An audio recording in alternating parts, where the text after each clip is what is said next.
de samenleving. U schrijft in die brief, we worden stiekem beïnvloed. Als ik u zo hoor, dan wantrouwt u waarschijnlijk alles wat u leest. Nee, ik wantrouw niet alles wat ik lees. Want ik vind, gelukkig hebben we in Nederland een hele goede journalistiek. Goede media. Die over het algemeen ontzettend goed hun feiten checken. Dus ik heb heel groot vertrouwen in de Nederlandse media en de Nederlandse journalistiek. Maar ook bij ons glipt er wel.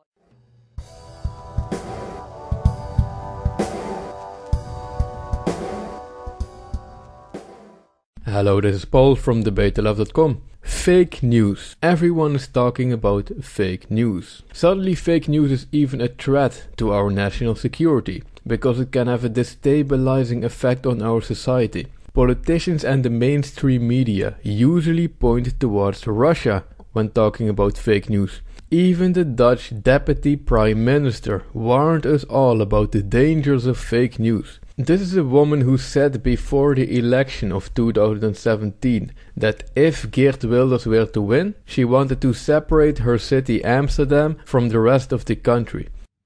Wilders gaat in tegen alles wat Nederland Nederland maakt en Amsterdam Amsterdam.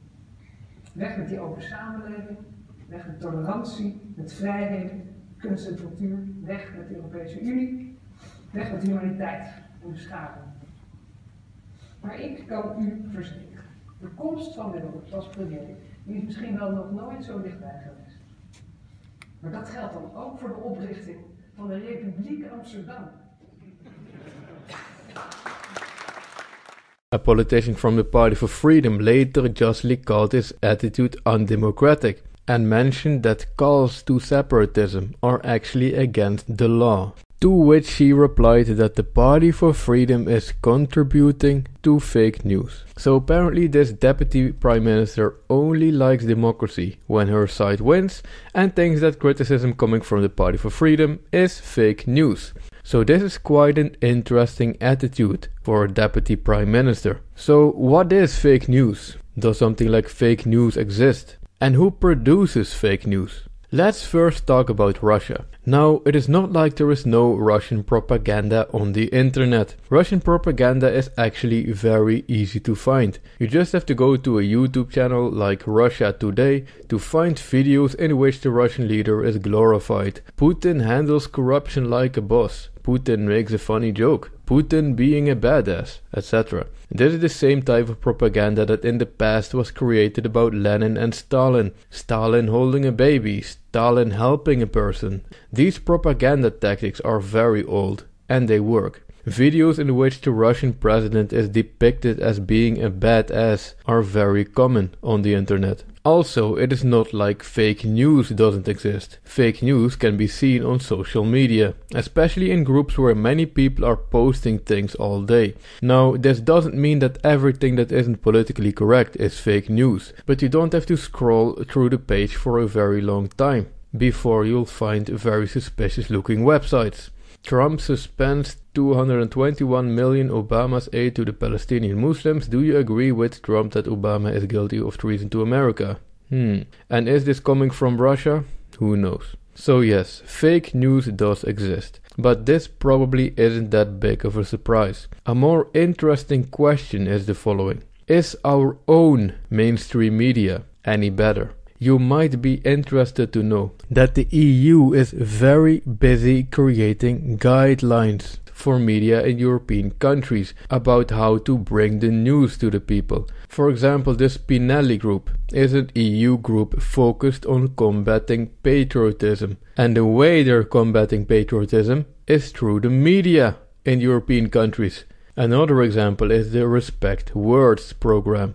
A program aiming to set up guidelines for European media on how to report on so-called minorities. Now, this doesn't mean that the media in a country like the Netherlands produces fake news in the literal sense. It is not like they produce news such as a purple elephant flew over our country.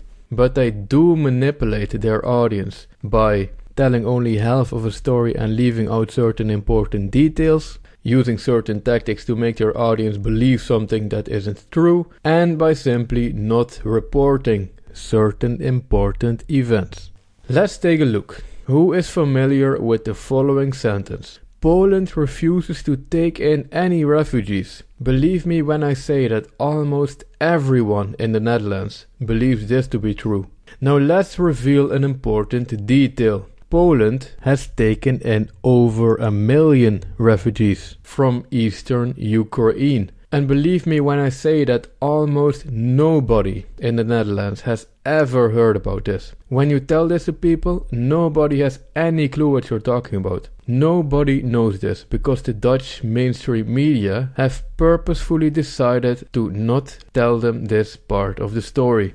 2. Using certain tactics to make their audience believe something that isn't true. Let's take a look at a part of a recent episode of a news show in the Netherlands. Het is de laatste kans voor Nederland, stelt Baudet. En zijn partij is er klaar voor om die kans te grijpen.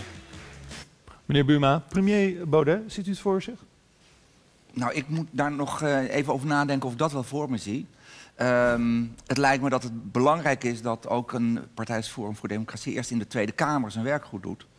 Want dat is wat mij betreft het podium waar de democratie plaatsvindt. Dat is nu kritiek die je veel hoort, hè, Forum voor Democratie. Ze hebben intelligente en leuke publiciteitsstunt, maar in de Kamer zie je ze niet. That is criticism that you hear a lot these days. Has anyone ever heard this a lot these days? No. But by quickly mentioning that he keeps hearing that a lot these days, this man creates the impression in the viewer that this is indeed something that a lot of people are talking about these days. If many people are talking about this, it must be true. In reality, this little sentence and what it implies is fake news, because it isn't true. 3. Purposefully not reporting certain events. Almost nobody in the Netherlands has ever heard about the Rotterdam scandal. The media have not reported this. 1,400 British girls got sexually abused by members of Islam in the UK. 1,400 girls. And now it is turning out that there have been even more of such scandals in other cities in the UK. So the number of victims is even higher. And what have the Dutch media said about this? Nothing. The EU Spinelli Group can be proud. And the same is the case about the events that are going on at Canadian universities, where the free exchange of ideas is being replaced with a totalitarian form of what I call the religion of political correctness.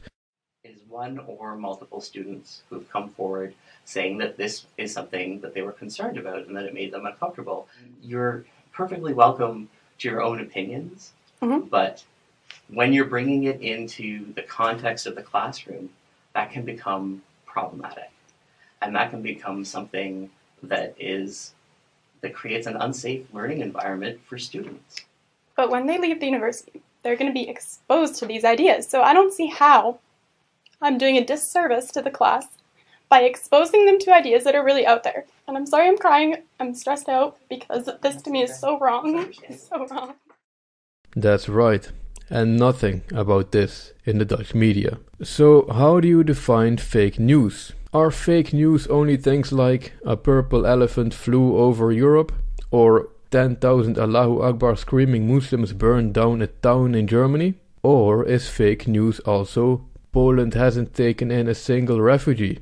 When can something be defined as fake news, and when can it not? Where exactly lies the very thin line between what's literally fake news and what's simply highly misleading and one-sided news? Why do they think it is morally okay to justly blame Russia for fake news, but then ignore the fact that the EU probably makes a much larger contribution to the amount of fake news or news that can at best be referred to as highly manipulative and one-sided than Russia does? Why are the mainstream media talking about Russian trolls, but not about the Spinelli Group, or about the EU Commission Against Racism and Intolerance, and their way of using the mainstream media as their tool of operation? And this topic becomes even more complicated when the very people who are trying to fight against fake news benefit a lot themselves from the highly misleading and one-sided news coming from the mainstream media. I do not need to tell you that these people are not trying to combat the earlier mentioned EU projects, which are purposefully manipulating and misleading the European population. Now, I totally agree that fake news and manipulative one-sided news are a problem, and that this problem should be solved. But I do not trust the politicians who are currently busy trying to combat fake news, and I believe that what they are doing is much more likely to lead to a ministry of truth and an increase in censorship of certain opinions and even of hard facts, then it is likely to lead to a decrease of fake news. And if it comes to fake news itself, I do not think that there is really much of a difference between what's coming from Russia and what's coming from the EU and the mainstream media in Western Europe. Fake news is fake news, and one-sided news is one-sided news, no matter where it comes from. In any case, the Dutch Deputy Prime Minister accused the Party for Freedom of producing fake news. This is a dangerous development, and I do not want to know what this indicates about what this pro-EU government is going to do to the freedom of expression in the country. I am not optimistic. This is Paul from debatetheleft.com. If you like the content, please subscribe or consider supporting my work through Patreon. And most importantly, never stop debating the left on Islam. Take care.